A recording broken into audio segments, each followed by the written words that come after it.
an end to the First of all, an unbelievable thanks. You know, Kathy, I think, introduced Shelley, you know, who is an incredible, well, okay. I know who always takes center stage. How'd you get it? Okay. Well, we'll move right along from that.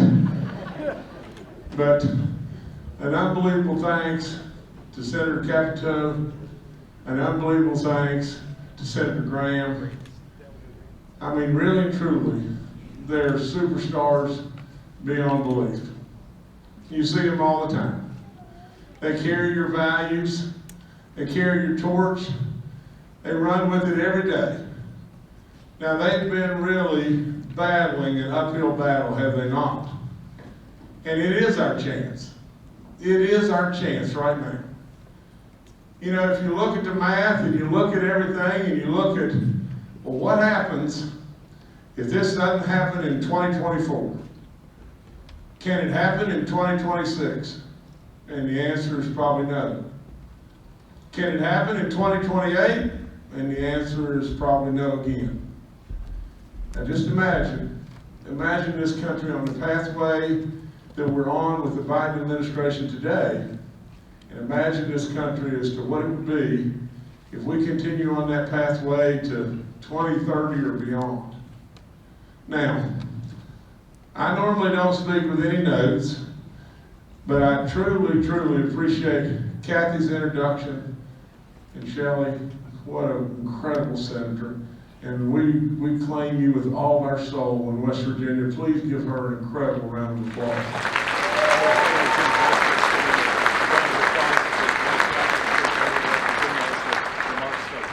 And think just a second about this. Senator Lindsey Graham. Lindsey Graham. So Lindsey Graham didn't have to come here. That's all there is to it. We see Lindsey Graham on TV and we think, my good Lord of heaven, that man is the man. We have the documents here. And so, Senator, thank you so much. God bless you in every way. Keep doing all the great work you're doing. And we could not be any more proud to have these two great senators with us tonight. Now,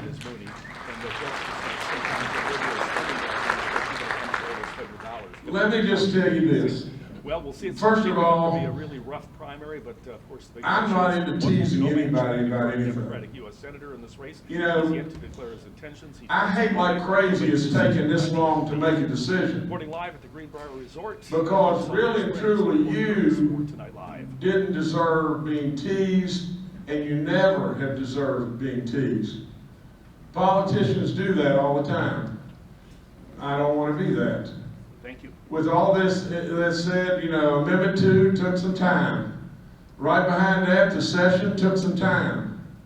You know, with all that, I want to tell you that tonight I am officially announcing my candidacy for the United States Senate, and I absolutely will promise you to God above that I will do the job, and I will do the job that will make you proud. God bless each and every one of you.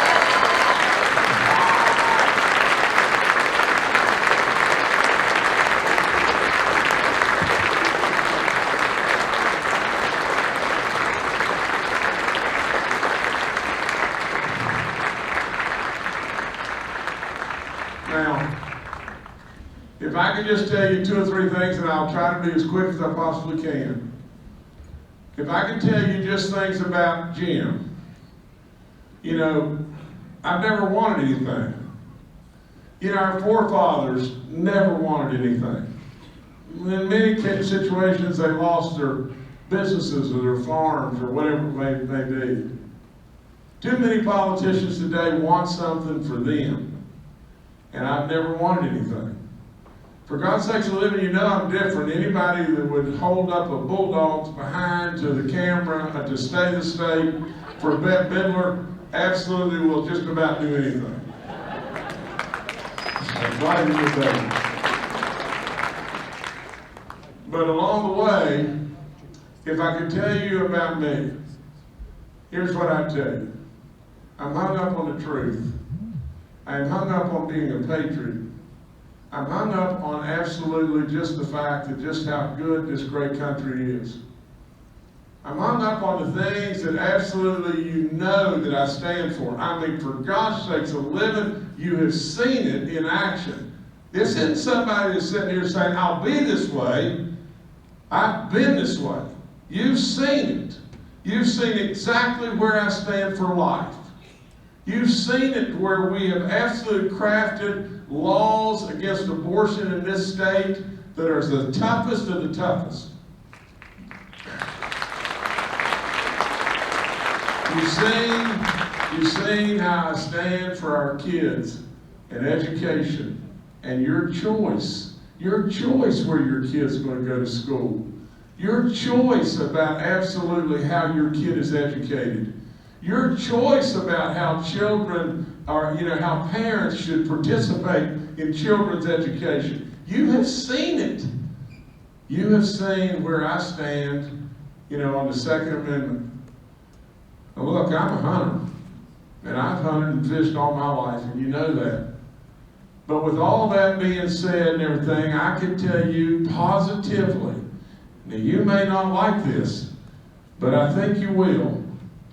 I have never seen a gun kill anybody, ever.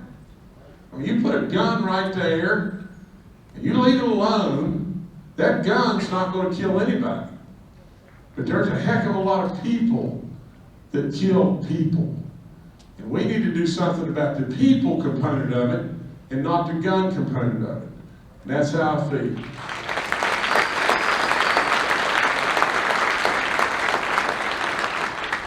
So when it all's said and done, just look around. Look around. I don't know who came up with the idea about these crazy signs and all this kind of stuff and everything. We just had the biggest tax cut in the history of this state. Absolutely, you saw where I stood for local control versus Charleston control or DC control.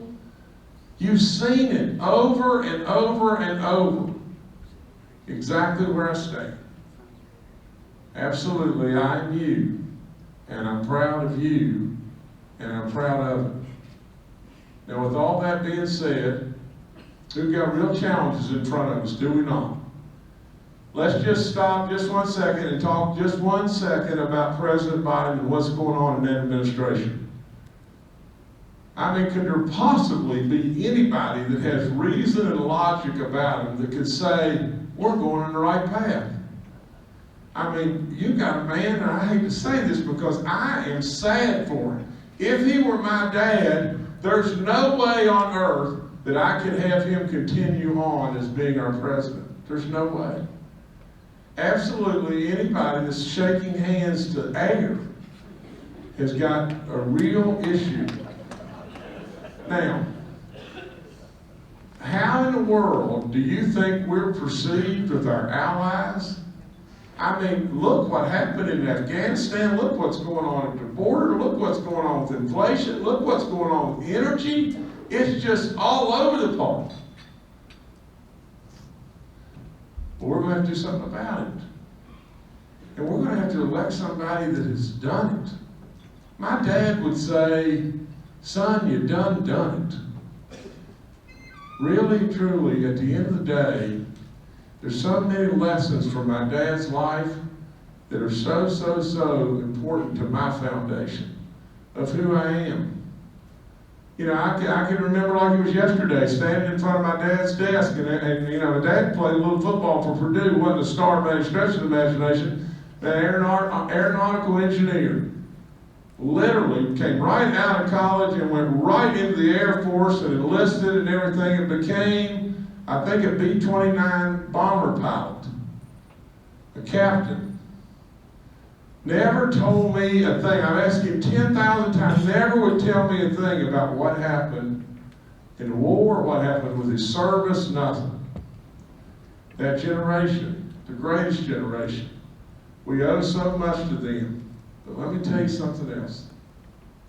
If you don't think we owe the military, then you've got a real problem with me. Because I'll tell you wholeheartedly, every single thing you have, you owe to them. It's all there is to it.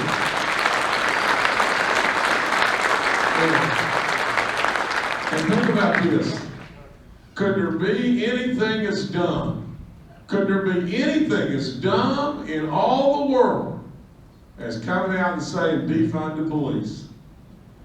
I mean, could anybody in their right mind ever come up with a thought of such as that? You got a real issue. Now, I don't mean to go on and on, but I want to just tell you just this, and this is from my heart. You see, I don't have a bunch of notes. I'm just speaking to you because of who you are and who I am. I'm speaking to you directly from my heart. Absolutely. If you'll go back to Jimmy Carter and just think about the United States of America at that time. The Soviet Union was dominating the world, and we were scared to death of it. Does it not sound familiar in many ways today?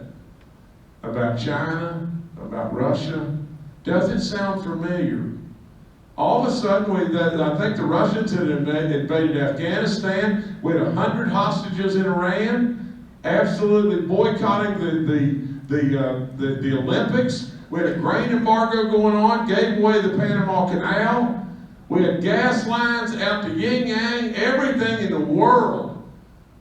And there was Jimmy Carter on the nightly news in a blue leisure suit, trying to tell us that everything was okay.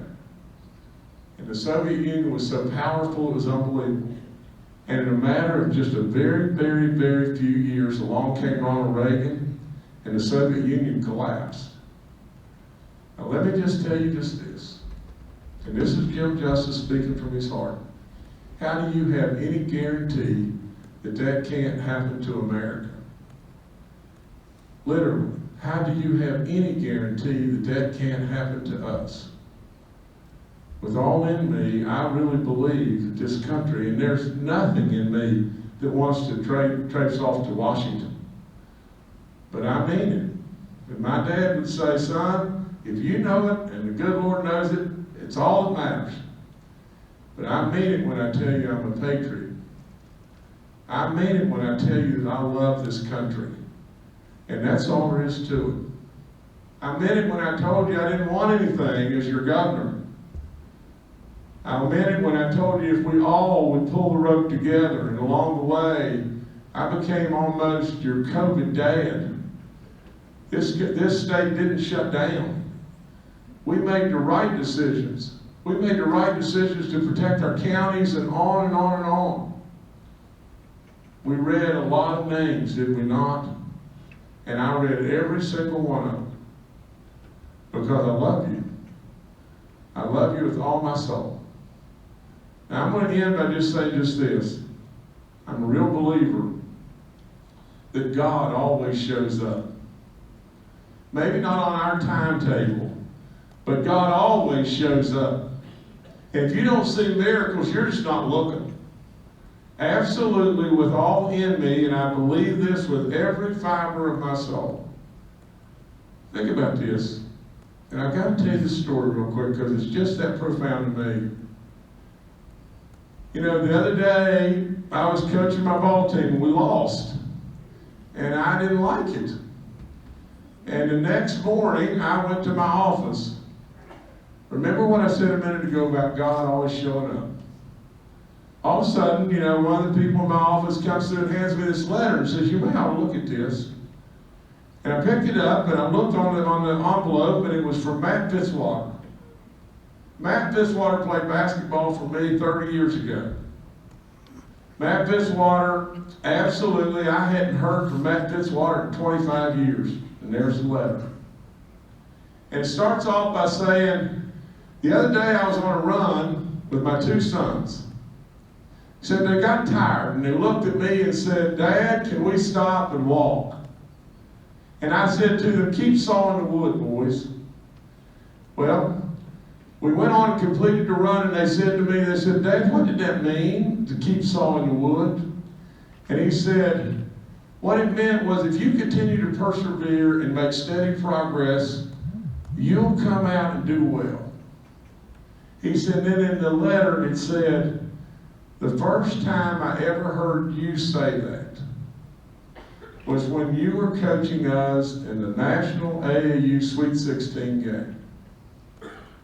And he said, at that time you told us that. We came out, and you know the rest of the story. We came out and won the game, and we were way behind and everything. And he said, but in that, we won lots and lots and lots of games. But your words and your wisdom and your messaging to us was worth way more than any game we ever won. I remember, all of a sudden, God shows up. Now, the very next line of the thing said, while I was at Army Ranger School. Think about this. Here's an American hero. There's the letter. And he said, and on every deployment that I was on, military deployments, he said, I said to myself every day, keep sawing the wood. He said, I would say to you now in your last year and a half as governor, keep sawing the wood, sir. The people need you. I truly believe with all my soul that what we've done in this great state together is really meaningful. You know, we have turned our state from a state that a lot of people looked at the wrong way to being that diamond in the rough that a lot of people have missed. We did it with common sense, did we not? And don't you go to sleep, baby doll, because I'm almost done. But we did it because we worked hard, we believed in each other, and for God's sake to live, and we told each other the truth. This nation needs us as Republicans to win.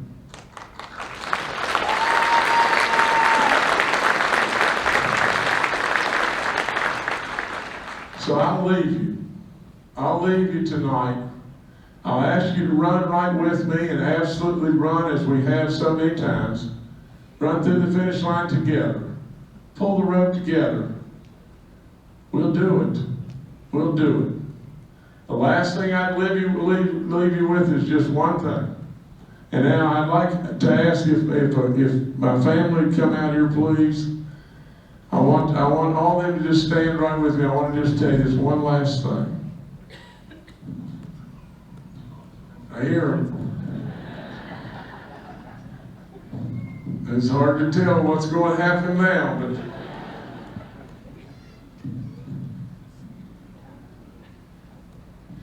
y'all just take your time. All right, here's Kathy. Daughter Jill, granddaughter Collins, grandson JC, granddaughter Emmy Ruth, son Jay, daughter-in-law Catherine. Now this one is a handful sitting over here, I'll promise you this.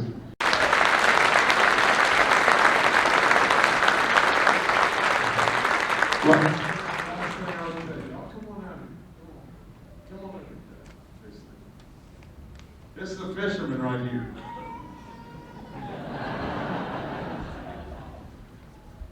Well, let me just tell you just this.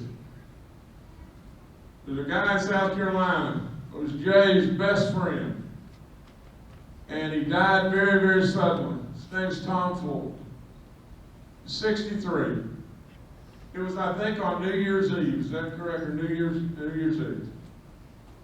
Just dropped over with a heart attack and was gone. Absolutely, for Coco and Nancy Caroline and that great family and everything, we want to always tell them just how much we love Big Tom and how much he meant to all of us. We'll never forget him. But with all that, he used to say all the time, any frog that's not proud of their own pond isn't much of a frog. Now just answer this and just know this for daggum certain. This family, me, and even baby doll, we're dadgum proud of the United States of America, this great state, and absolutely you better dadgum always remember that. God bless each and every one of you. Thank you for having